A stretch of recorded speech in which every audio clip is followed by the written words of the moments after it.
पढ़ाई से प्रतियोगिता तक जूनियर स्तर मिशन शिक्षण संवाद की प्रस्तुति।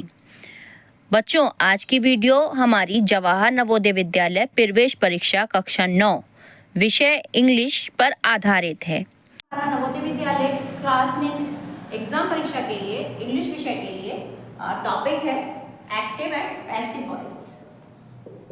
एक्टिव एंड पैसिव वॉइस में जो मेन चीज है वो ये है कि आपको जब भी सेंटेंस एक्टिव से पैसिव बनाना है तो उसमें हम थर्ड फॉर्म का यूज करते हैं, वर्ब की थर्ड फॉर्म। और जो सेंटेंस होते हैं जैसे कि present indefinite, past indefinite, present continuous, past continuous, उनको हम उनके हेल्पिंग वर्ब के अकॉर्डिंग चेंज करते हैं। तो पहले हम जानते हैं कि प्रेजेंट इंडेफिनिट में क्या लगाते हैं। प्रेजेंट इंडेफिनिट की पहचान होती है कि डू या डज लगता है। सिंपल सेंटेंस में एस या ईएस लगाते हैं। जब हम एस या ईएस वाले सेंटेंस को पैसिव वॉइस में चेंज करते हैं तो तब हम एस या ईएस को इस, आर या एम में चेंज करते हैं। आइए हम एग्जांपल देखते हैं। He writes a letter। A letter हमारा ऑब्जेक्ट है, ही हमारा सब्जेक्ट है। एक्टिव पैसिव में, एक्टिव से जब हम पैसिव में चेंज करते हैं तो ऑब्जेक्ट का हो जाता है सब्जेक्ट और सब्जेक्ट का हो जाता है ऑब्जेक्ट। ऑब्जेक्ट को हमें सब्जेक्ट बनाना है आ लेटर। आ लेटर हमने सबसे पहले ले लिया। अब यहाँ एस या ईएस लगा है तो हमें पता है कि पैसिव वॉइस बनाने के लिए हम इज, आर या एम का प्रयोग करेंगे। चूंकि हमारा सब्जेक्ट सिंगुलर है तो हम इज लगाएंगे। आ लेटर इज, ये है हमारा वर्ब। वर्ब की हम लगाएंगे third form. A letter is written. Write की थर्ड फॉर्म होती है written. A letter is written। अब हमें लगाना है बाय। बाय से हमें पता चलता है कि ये पैसिव में चेंज हुआ है तो यहाँ हम लगाएंगे बाय और ही का लगाएंगे ऑब्जेक्ट। ये हमने बताया था कि सब्जेक्ट का ऑब्जेक्ट बनाएंगे। ही का ऑब्जेक्ट हुआ हिम। हमारा सेंटेंस बना a letter is written by him। इसी तरीके से हमारे जो टेंस होते हैं उन टेंस को हम अलग अलग तरीके से अलग अलग हेल्पिंग वर्ब लगाकर चेंज करते हैं। जैसे हमारा सेंटेंस है पास्ट इंडेफिनिट का।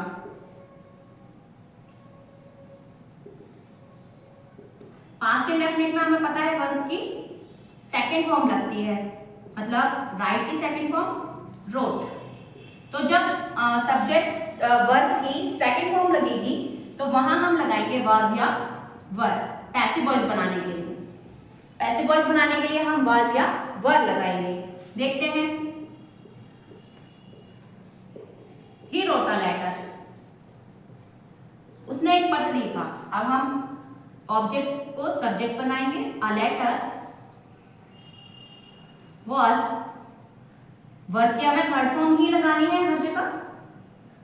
Written by him. के लिए हमें टेंस आते ही हैं तो हम कुछ चीजें जान लेते हैं कि जो एक्टिव पैसिव में जरूरी होती हैं। वो है कि जब भी हम एक्टिव से पैसिव बनाते हैं तो वर्ब की थर्ड फॉर्म लगाते हैं।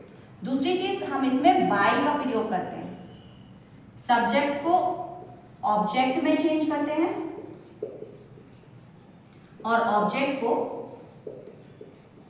सब्जेक्ट में चेंज करते हैं। ये कुछ जरूरी चीजें हैं जो एक्टिव पैसिव बनाने के लिए जरूरी होती हैं। अगर हमें एक्टिव पैसिव सीखने हैं तो हमें सबसे पहले वर्ब की फॉर्म्स को सीखना पड़ेगा। First form, second form, third form, क्योंकि इसमें वर्ब की थर्ड फॉर्म ही लगनी है। ऑब्जेक्ट से पहले बाय लगना है, सब्जेक्ट को हमें ऑब्जेक्ट बनाना है और ऑब्जेक्ट को हमें सब्जेक्ट बनाना है। ये चीजें हम जान लेंगे कि प्रेजेंट इंडेफिनिट की पहचान क्या होती है, पास्ट इंडेफिनिट की पहचान क्या होती है और प्रेजेंट इंडेफिनिट में हेल्पिंग वर्ब की कौन सी फॉर्म लगती है, पास्ट इंडेफिनिट में कौन सी फॉर्म लगती है। उम्मीद करते हैं अभी सिखाए हुए रूल्स से आपको एक्टिव पैसिव बनाना आ गए होंगे। एक्टिव सेंटेंस को कैसे पैसिव वॉइस में चेंज करेंगे ये आपको समझ आ गया होगा। तो मैं आपको एक लिस्ट भी दिखा रही हूँ जिसमें बाकी टेंसेस के एक्टिव सेंटेंस को पैसिव वॉइस में चेंज करने पर हम कौन से वर्ब लगाएंगे वो दिया हुआ है। इस लिस्ट से आप आसानी से समझ सकते हैं कि किस टेंस में कौन सा वर्ब यूज़ होगा।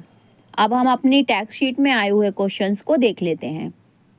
क्वेश्चन है हमारा, भीम स्कोर्ड अ गोल। तो यहाँ पर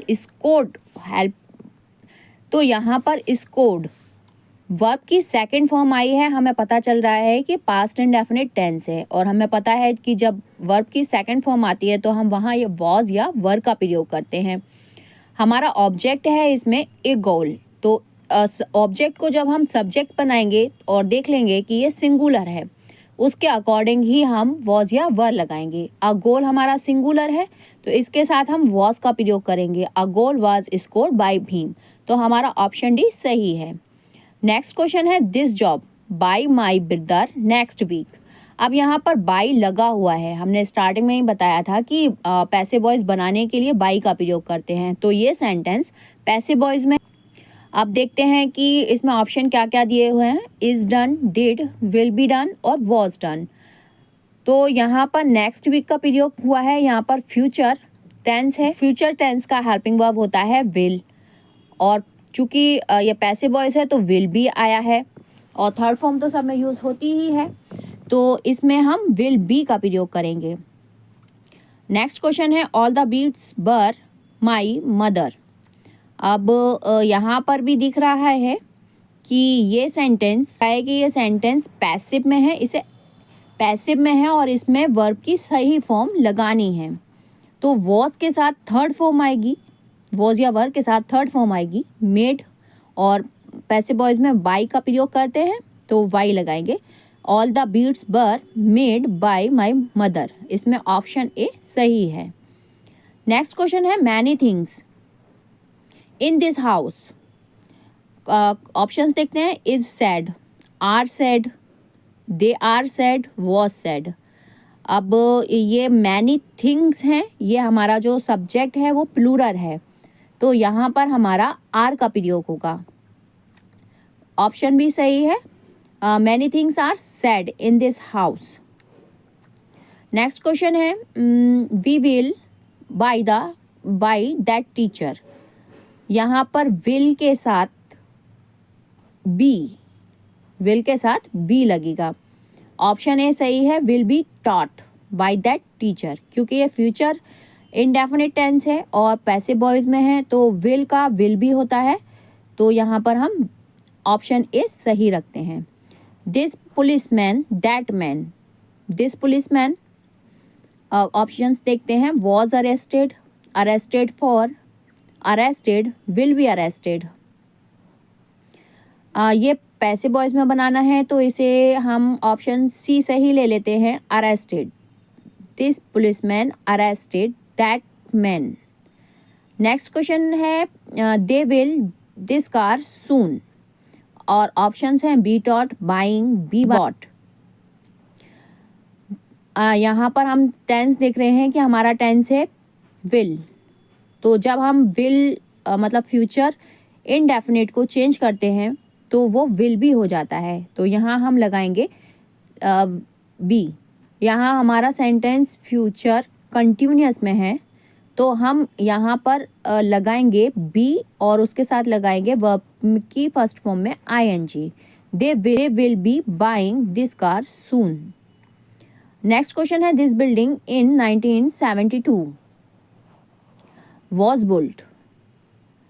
ये बिल्डिंग 1972 में बनी, तो वॉज बुल्ट ऑप्शन बी सही है। The centre forward a goal, centre forward ने एक गोल किया। Centre forward has scored a goal, centre forward ने एक गोल किया या एक गोल सेंटर फॉरवर्ड के द्वारा किया गया, तो हैज़ स्कोर्ड ऑप्शन सी सही है। These boys the missing child found, option A. कुछ सेंटेंसेस जिनको हम टेंस के अकॉर्डिंग बनाते हैं तो उनकी पहले हम हिंदी निकाल लेते हैं। These boys the missing child. Option A में है found, founded, was founded by and was founded by. तो अब इसमें हम देखते हैं कि फाउंड ये हिंदी निकल कर आ रही है कि छोटा बच्चे को इन लड़कों ने खोजा या छोटा बच्चा इन लड़कों को मिला। तो मिला हमें लास्ट में दिख रही है, ये पहचान है पास्ट इंडेफिनिट। यहाँ पर वर्ब है फाइंड और उसकी सेकंड फॉर्म फाउंडेड। तो यहाँ ऑप्शन बी फाउंडेड सही है। नेक्स्ट क्वेश्चन है this car by Manav in the race tomorrow. ये पैसिव वॉइस में है, बाई लगा हुआ है तो अपरेंटली दिखाई दे रहा है कि पैसिव वॉइस है, तो हम इसमें पैसिव वॉइस वाली ही वर्ब लगाएंगे और वो होगी will be driven. Will be driven, this car will be driven by Manav in the race. Has driven नहीं होगी क्योंकि हैज़ प्रेजेंट इंडेफिनिट में है और पैसिव वॉइस बनाने के लिए हमें उसे चेंज करना पड़ेगा, तो वो हैड में आएगा। इज ड्राइविन, तो इज ड्राइविन भी नहीं होगी क्योंकि इस वाई लगा हुआ है। और विल अगर प्रेजेंट फ्यूचर इंडेफिनिट में होता तो विल लगाते, उसको चेंज करना पड़ता विल बी में। तो हमारा most suitable option will be driving है। अब हम आ जाते हैं अपने अनसीन पैसेज पर या कंप्रीहेंशन पर, जिसे हम कंप्रीहेंशन या अनसीन पैसेज कहते हैं। अब हम उसको देख लेते हैं।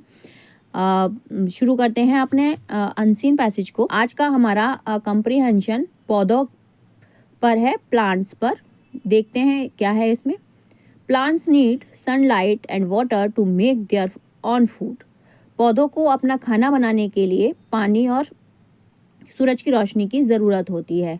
You can do an experiment to test if it is true. और अगर हम ये बात सही जानना चाहते हैं कि ये बात सही है या नहीं, तो हम उसके लिए एक एक्सपेरिमेंट कर देख सकते हैं। Place a bucket over a patch of green grass. आप एक बाल्टी को हरी घास के ऊपर रख दीजिए। After a few days lift the bucket. कुछ दिनों के बाद उस बाल्टी को हटाइए।